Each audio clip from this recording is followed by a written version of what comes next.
और साथ साथ में जो मुतवाली से जिसका खिलाफ इतना कंप्लेंट करते हैं उसको अकाउंटेबल बनाया गया है कि गलत काम करेगा तो उसका खिलाफ कार्रवाई होगा सर।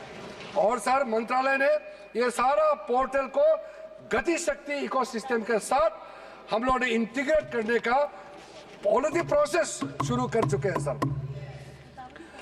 सर एक बहुत महत्वपूर्ण जो मैं कहते हुए मुझे अच्छा लग रहा है, अब जो नया बोर्ड होगा सर, सेंट्रल वर्क काउंसिल और स्टेट वर्क बोर्ड होगा, इसमें महिलाओं का रिप्रेजेंटेशन अनिवार्य हो गया है। महिला इसमें रहेंगे और इसमें मुस्लिम महिला और जितना अलग डिनोमिनेशन है, बोहरास, आगा खानीज और अदर बैकवर्ड क्लासेस अमंग्स मुस्लिम, इनको भी हमने बोर्ड में स्थान देने का निर्णय किया गया। अब हम लोग सब यहाँ मेंबर ऑफ पार्लियामेंट है। हमारा कॉन्स्टिट्यूंसी में हर धर्म के लोग हैं। अभी ये दादा बोल रहे थे कि मेरा कॉन्स्टिट्यूंसी मुसलमान है क्या? मेरे कॉन्स्टिट्यूंसी में बहुत मुसलमान वोटर है। इसको बताइए।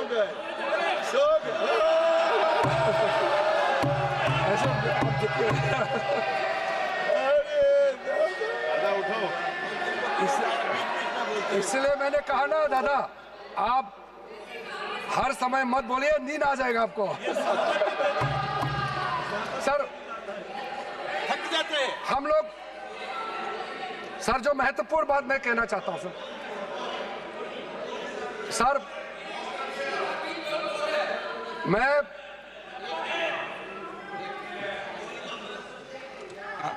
कोई स्पीच हो तो फिर सो जाओ क्या सदन में?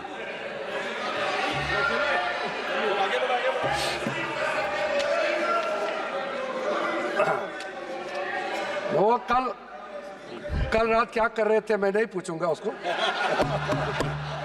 सर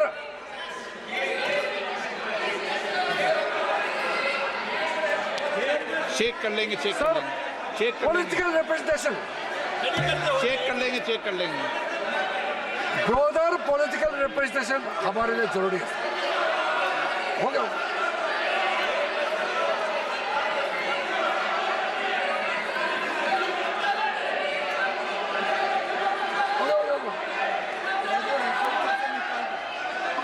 उसको निकाल दीजिए सर। मैं इसको देख लूंगा, कार्रवाई से हटा दूंगा।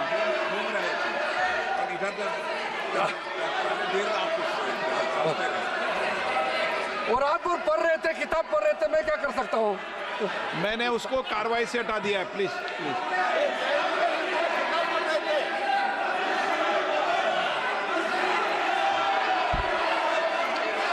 हो गया। सर मैं पॉलिटिकल रिप्रेजेंटेशन के बारे में कहना चाहता हूँ। हम सबका कॉन्स्टिट्यूंसी में हिंदू भी हो सकता है, मुसलमान हो सकता है, क्रिश्चियन हो सकता है, बौद्ध हो सकते हैं, पारसी, सिख सब हो सकते हैं। इसलिए मेंबर्स ऑफ पार्लियामेंट को किसी भी धर्म से जोड़ना सही नहीं है। हमने ये नहीं कहा कि वक्फ बोर्ड में इस धर्म को लेके आना चाहिए, हम नहीं कह रहे। हम ये कह रहे मेंबर ऑफ पार्लियामेंट वहां मेंबर होना चाहिए। अब वो मेंबर ऑफ पार्लियामेंट अगर हिंदू है या अगर क्रिश्चियन है तो हम क्या कर सकते हैं? अगर किसी कॉन्स्टिट्यूंसी से किसी एमपी को चुन के भेज दिया by virtue of being member of parliament, अगर वो बोर्ड में मेंबर होता है तो क्या हम उसको चेंज कर देना चाहिए उसके धर्म को? ये एक बेसिक बात है सर। इसलिए सर ये बिना मतलब का ये इशू उठा रहे सर। उसके बाद सर अब मैं सर एक इंपॉर्टेंट बात बताना चाहता हूं। वक्त बोर्ड को अच्छा से चलाने के लिए वहां टैलेंटेड लोग चाहिए, जानकारी लोग चाहिए। ऐसे किसी को आप उठा करके किसी वक्त में मेंबर नहीं बना सकते हैं सर। इसके लिए जो रिकमेंडेशन हमको मिला है, हर कमिटी और जो जेपीसी से भी रिकमेंडेशन मिला है, मैं उसी को बता रहा हूं। Diversified talent pool, administrative skill वाला, जिसका अच्छा नॉलेज है, ऐसे लोगों को हम लोग बोर्ड में लाना चाहिए अच्छे ऑफिसर्स को वक्फ बोर्ड को मैनेज करने के लिए उनको ऑफिसर के हिसाब से वहां नियुक्त होना चाहिए। ये सब बातें हमने रखा है, ये सारा आपका रिकमेंडेशन है। हम बार बार आपको बता रहे हैं, याद दिला रहे हैं, आपका रिकमेंडेशन है, इंप्लीमेंट हम कर रहे हैं, आपको समझ में नहीं आ रहा है। और सर खास करके जो बच्चे और महिलाओं के लिए हमने काफी ध्यान रखा है, ताकि कल को ये एक्ट पास हो जाने के बाद कोई मुसलमान बच्चे या महिला किसी तरीके से उनको इंसाफ मिलने से वंचित रह जाए, ऐसा नहीं होना चाहिए। इसके लिए ठोस प्रावधान हम लोगों ने यहाँ रखा गया है। और सारा जो वक्फ प्रॉपर्टी का जो प्रोसीड्स है, जो भी उसका इनकम होगा, ये सिर्फ मुसलमान कम्युनिटी का वेलफेयर के लिए ही खर्चा होगा। और हम चाहते हैं जब मुसलमान समुदाय को हम लाभ पहुंचाना चाहता है, तो हम खास करके गरीब मुसलमान महिलाओं के लिए जो बैकवर्ड है, उनके लिए हम कह रहे हैं, आप लोग का हाथ छोड़ेंगे तो आप लोग तो कभी भी इनको कोई मदद देने वाला नहीं है इतने सालों तक। इसलिए हमको ये प्रावधान करना पड़ रहा है। अंत में सर, आदरणीय प्रधानमंत्री जी ने जो स्लोगन दिया है, हमारे एक मंत्र इस सरकार का है, सबका साथ सबका विकास। और ये कह रहे हैं कि मैं मुसलमान नहीं हूं, इसलिए इस बिल में मुझे नहीं बोलना चाहिए। ये तो बहुत आपत्तिजनक वाला बात है। क्या कोई मंत्री बनने के लिए, इस देश का किसी भी मंत्रालय को संभालने के लिए, क्या पर्टिकुलर एक धर्म का जाति का होना चाहिए क्या? बार बार वो कह रहे हैं कि मैं मुसलमान नहीं हूं, इसलिए मुझे नहीं बोलना चाहिए। ये बहुत गलत बात उन्होंने कहा। मैं इसका आपत्ति दर्ज करना चाहता हूं। सर,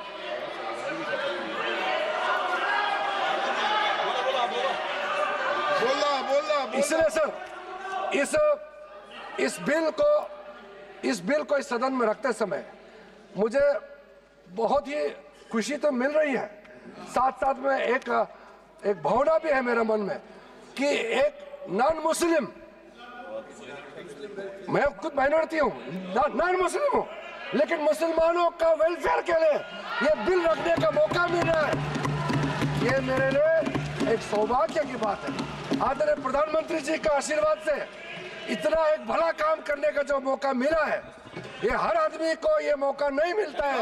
इसलिए मैं अपने आप को मैं बहुत ही भाग्यवान मानता हूँ, क्योंकि हर रोज हम लोग काम करते हैं, इस सदन में बैठ करके 12 बजे तक, रात तक हम लोग डिबेट डिस्कशन करते हैं। कभी कभी ऐसा मौका मिलता है जो सदियों तक याद रखेगा कि ऐसा काम किसी सरकार को, किसी मंत्री को बात रखने का मौका मिलता है।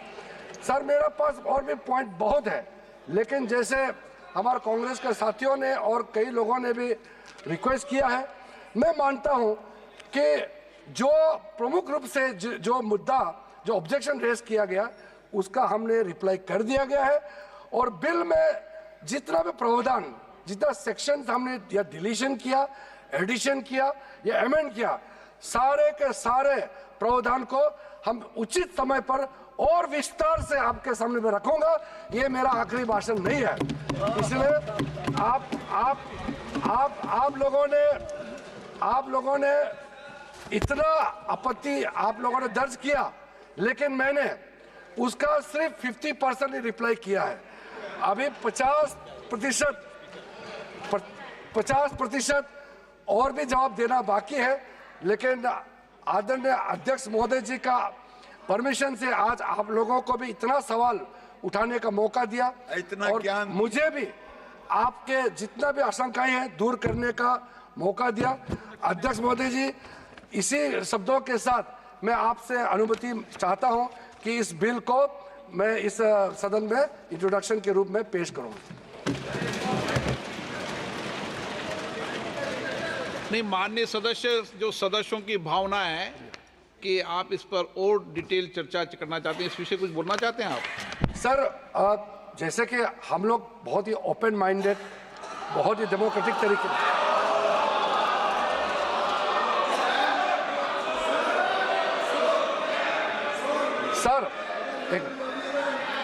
सर ये जो इनका बर्ताव है, इसको देख करके मैं एक बात कहना चाहता हूँ। हम तो नए नए एमपी बन के आए थे, हम पीछे बैठते थे पुराने सदन में। जब यूपीए का नया सरकार बना था, हम लोगों ने कुछ रिक्वेस्ट किया और सदन में उनके नाम नहीं लेना चाहता हूँ, जो सीनियर लीडर है, उन्होंने सदन में उठ के कहा आप लोग का काम अपोज करना है, लेकिन सरकार सुने ना सुने सरकार का मर्जी है। उस समय आप लोग कहते थे। आज हम इतना खुले दिल से कह रहे हैं कि आपने रिक्वेस्ट किया, सारा सदन सबने कहा कि इस बिल पे और भी चर्चा होना चाहिए, स्क्रूटनी होना चाहिए। क्यों नहीं? हम इसके लिए भागने वाला नहीं है, क्योंकि इसमें हमारा मंशा साफ है, हमारा कदम साफ है। किस चीज से डरना है? किसी भी कमेटी में जाके इसको स्क्रूटनी करना है, हम स्वागत करते हैं सर, इसमें पीछे हटने का सवाल नहीं है। जब हम छुप के कोई गलत काम करता है तब भागते हैं, हम भागने वाला नहीं है।